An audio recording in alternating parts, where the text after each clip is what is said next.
ನಿಜ ಗುಣಾನ್ವಿತ ಪರಶುಧಾರನೆ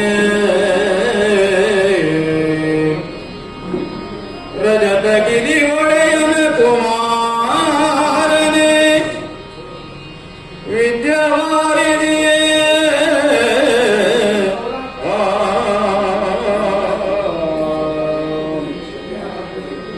ಅಜನು ಹರಿರುದ್ರಾದಿಗಳು ಸಲೆ ಭಜಿತು ದಿಗರ ನವರತ ನಿನ್ನನು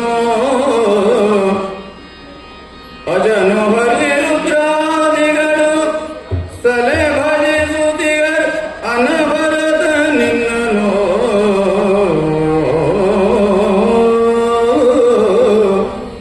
ತ್ರಿಜಗವಂದಿತ ಗಣಪ ಮಾಪುದು ಮತಿಗೆ ಮಂಗಲವಾ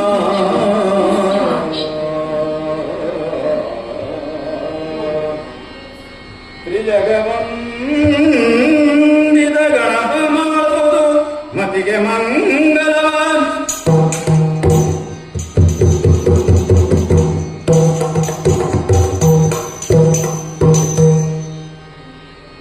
ಇಂದಿರೆಗೆ ತಲೆವಾಗಿ ಪರಮಾನಂದ ಭಕ್ತಿಯೋಳ ಜನ ಧ್ಯಾನಿಸಿ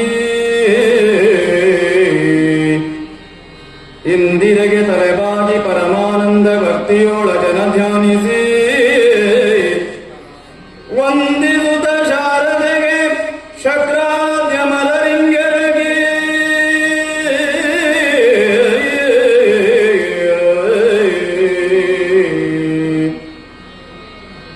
ನಾಂದಿಯೊಳು ವರವ್ಯಾಸ ಮುನಿಪದ ದ್ವಂದ್ವ ಗಾನತನಾಗಿ ನಾಂದಿಯೊಳು ವರವ್ಯಾಸ ಮುನಿಪದ ದ್ವಂದ್ವ ಗಾನತನಾಗಿ ಕವಿಗಳ ತಂದಣಿಗೆ ಬಲಬಂದು ಪೇಳುವೆ ಕರ್ಣ ಪರ್ವವೆಂಬಿ ಕಥಾಮೃತವ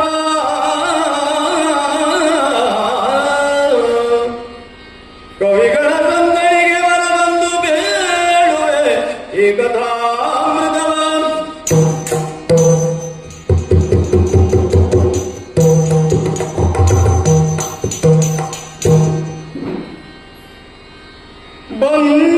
ಬಂದಾರದವು ಕಾಣುತ್ತ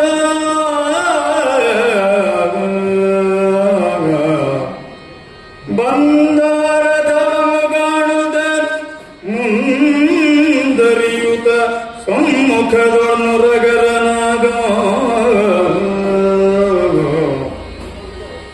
ಮುಂದರಿಯುತ್ತ ಸಮ್ಮುಖದೊಳ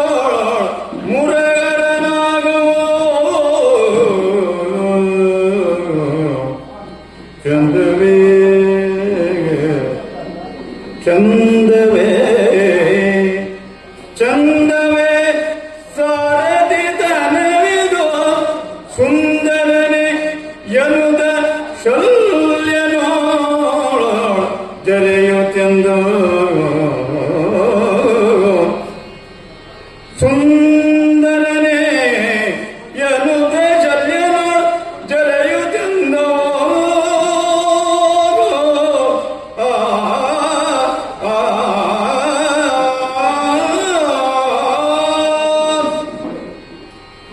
ಪ್ರಪಂಚವು ದ್ವಂದ್ವಾತ್ಮಕವಾಗಿರುವಂತಹದ್ದು.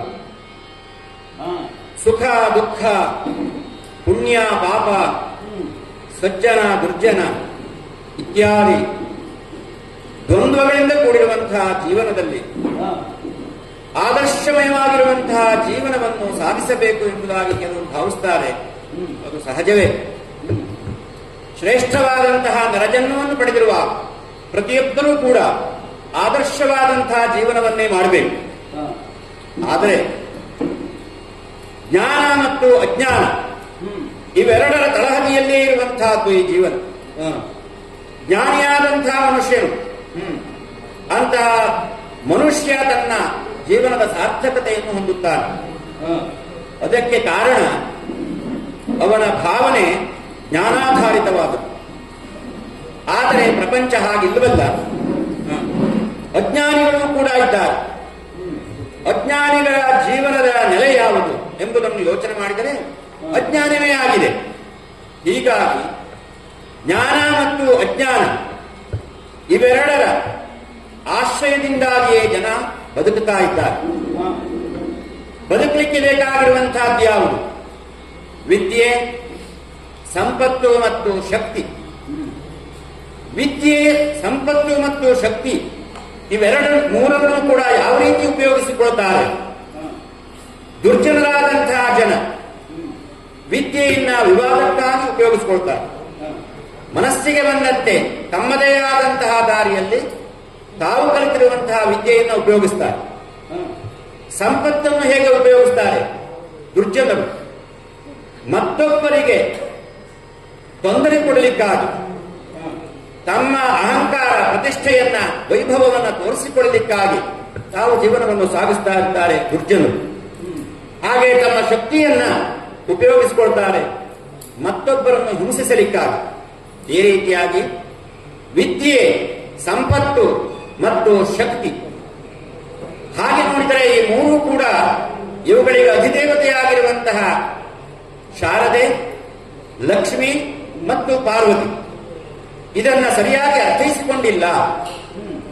ಇವಕ್ಕೆ ಈ ಮೂರಕ್ಕೂ ಕೂಡ ಆಧಾರಭೂತವಾಗಿರುವಂತಹ ತ್ರಿಮೂರ್ತಿಗಳು. ಶಾರದೆಗೆ ಬ್ರಹ್ಮ, ಲಕ್ಷ್ಮಿಗೆ ಮಹಾವಿಷ್ಣು ಮತ್ತು ಪಾರ್ವತಿಗೆ ಶಿವ.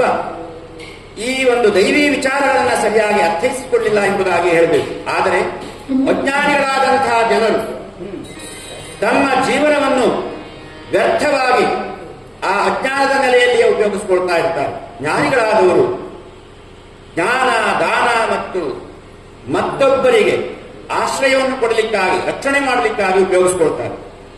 ಹೀಗಾಗಿ ಸಜ್ಜನರ ಜೀವನದ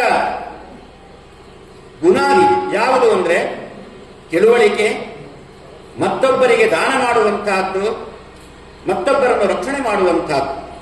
ಜ್ಞಾನಾಯ ದಾನಾಯ ಚ ರಕ್ಷಣಾಯ, ಈ ರೀತಿ ಇರ್ತದೆ. ಪ್ರಸಕ್ತ ಏನಾಗಿದೆ? ಈ ಒಂದು ಮಹಾಭಾರತ ಎಂಬುದಾಗಿ ನಾವೇನು ಕರಿತೀವೋ, ಭಾರತ ಎಂಬ ಶಬ್ದವೇ ಹೇಳ್ತದೆ ತತ್ವಜ್ಞಾನದ ನೆಲೆ. ಭಾ ಅಂದ್ರೆ ತತ್ವಜ್ಞಾನ ಅಂತ ಇರ್ತಾರೆ. ಅದರಲ್ಲೇ ರಥವಾಗಿರಬೇಕಾದಂತಹ ಈ ಚಂದ್ರವಂಶದ ಅರಸರು ಎರಡು ದಾರಿಯಲ್ಲಿ ತುಳಿದಿದ್ದಾರೆ. ಒಂದು ಕುಡಿ, ಧೃತರಾಷ್ಟ್ರನ ಕುಡಿ, ಕೌರವರೇ ಮೊದಲಾದವರು ದುರ್ಜನರಾಗಿ, ತಾವು ಸಂಪತ್ತನ್ನು ಅನುಭವಿಸುತ್ತಿರುವವರಾಗಿ, ಮದಾಂಧರಾಗಿಯೂ ತಮ್ಮ ಶಕ್ತಿಯನ್ನು ದುರುಪಯೋಗ ಮಾಡಿಕೊಳ್ಳುತ್ತಲೂ ಇದ್ದಾರೆ. ಇನ್ನೊಂದು ಕುಡಿ, ಪಾಂಡುವಿನ ಮಕ್ಕಳಾದಂತಹ ಪಾಂಡವರು, ಅವರು ಧರ್ಮಿಷ್ಠರಾಗಿ ಸಜ್ಜನರ ದಾರಿಯಲ್ಲಿ ಸಾಗುತ್ತಾ ಇದ್ದಾರೆ. ಸಜ್ಜನರ ದಾರಿಯಲ್ಲಿ ಸಾಗುವಿಕೆಯೂ ಕೂಡ ಅಷ್ಟು ಸುಲಭದಲ್ಲಿ ಬರುವಂತಹದ್ದಲ್ಲ. ಹೇಗೆ ಮಹಾಜನರ ಸಂಸರ್ಗದಿಂದ, ಮಹಾಜನರ ಮಾತನ್ನು ಕೇಳ್ತಾ ಕೇಳ್ತಾ ಅವರು ಅದನ್ನ ಸದ್ಗುಣಗಳನ್ನು ಮೈಗೂಡಿಸಿಕೊಳ್ಳಬೇಕಾಗುತ್ತದೆ. ಪಾಂಡವರು ಅಂಥವರು ಋಷಿ ಮುನಿಗಳಿಂದ ಪ್ರಾಪ್ತವಾಗಿರುವಂತಹ, ಅವರ ಸಹವಾಸದಿಂದ ಬಂದಿರುವಂತಹ ಜ್ಞಾನವನ್ನು ತಮ್ಮನ್ನಾಗಿ ಮಾಡಿಕೊಳ್ತಾ, ಮೈಗೂಡಿಸಿಕೊಳ್ತಾ ಸಾಗುತ್ತಾ ಇದ್ದವರು. ನಡವಳಿಕೆ ಎಲ್ಲಿದೆ? ಈ ರೀತಿಯಾಗಿ ಧರ್ಮದ ಪ್ರತಿಮೂರ್ತಿಯಂತಿರುವಂತಹ ಧರ್ಮರಾಜ, ಅವನ ತಮ್ಮನಾದಂತಹ ಭೀಮಸೇನ, ಅರ್ಜುನ, ನಕುಲ, ಸಹದೇವರು, ಪಂಚ ಪಾಂಡವರು, ಭಾವನಾದಂತಹ ಕೃಷ್ಣನನ್ನ ಅರ್ಥ ಮಾಡಿಕೊಂಡವರಾಗಿ, ನಮ್ಮ ಕೃಷ್ಣ ಅವನು ಸಾಮಾನ್ಯನಲ್ಲ ಎಂಬುದಾಗಿ ಆರಾಧಿಸ್ತಾ ಇದ್ದಾರೆ ನನ್ನನ್ನು. ಹೀಗಾಗಿ ಒಬ್ಬೊಬ್ಬರು ಒಂದೊಂದು ರೀತಿಯಲ್ಲಿ ಯೋಗಿಗಳು ಕೃಷ್ಣನನ್ನ ಪರಮಾತ್ಮ ಎಂಬುದಾಗಿ ಧ್ಯಾನ ಮಾಡ್ತಾ ಇದ್ದಾರೆ. ಯೋಗಿಗಳು ನನ್ನನ್ನು ಬಹಳ ಎತ್ತರದಿಂದ ಕಾಣುವಂತಹ ಜನ. ಸಜ್ಜನರು ಕೂಡ ಶ್ರೀಕೃಷ್ಣನು ಸಾಮಾನ್ಯನಲ್ಲ, ಅವನು ಭೂಮಿಗೆ ಇಳಿದ ಭಗವಂತ ಎಂಬುದಾಗಿ ಆರಾಧಿಸ್ತಾ ಇರ್ತಾರೆ. ಅವರು ಕೂಡ ಅವರ ಭಾವನೆ ಆಗಿದೆ. ಯಾದೃಶಿ ಭಾವನಾ ತಾದೃಶಿ ಸಿದ್ಧಿ. ಯಾರು ಹೇಗೆ ಭಾವನೆ ಮಾಡ್ತಾರೋ ಅದಕ್ಕೆ ಅನುಗುಣವಾಗಿ ಸಿದ್ಧಿ ಆಗ್ತದೆ. ನನ್ನ ಸಂಬಂಧಿಗಳೇ ಆಗಿರುವಂತಹ ಪಾಂಡವರು ಯಥಾರ್ಥವಾಗಿ ನಮ್ಮನ್ನು ಭಾವಿಸಿದರೆ, ಅವರ ದೊಡ್ಡಪ್ಪನ ಮಕ್ಕಳಾದಂತಹ ಕೌರವರು ಕೃಷ್ಣನ ಬಗ್ಗೆ ಅಷ್ಟೇ ತಾತ್ಸಾರವನ್ನ, ನಿರ್ಲಕ್ಷ್ಯವನ್ನ ವಹಿಸಿದ್ದವರಾಗಿ ಯಾವ ಶ್ರೇಷ್ಠ ಗುಣಗಳನ್ನು ಕೂಡ ಮನಸ್ಸಿಗೆ ತಂದುಕೊಂಡವರಲ್ಲ. ಇರಲಿ, ಪ್ರಪಂಚವೇ ಹೀಗೆ ದ್ವಂದ್ವಾತ್ಮಕವಾದದ್ದು. ಸದ್ಯದ ಪರಿಸ್ಥಿತಿಯನ್ನು ಯೋಚನೆ ಮಾಡಿದರೆ ಮಹಾಭಾರತ, ಇದರೊಳಗೆ ಯುದ್ಧವು ಸಂಘಟಿಸಲಿಕ್ಕಿದೆ. ಈ ಭೂಮಿಯಲ್ಲಿ ಆಗಾಗ ಬೇರೆ ಬೇರೆ ರೂಪದಿಂದ ಪರಮಾತ್ಮ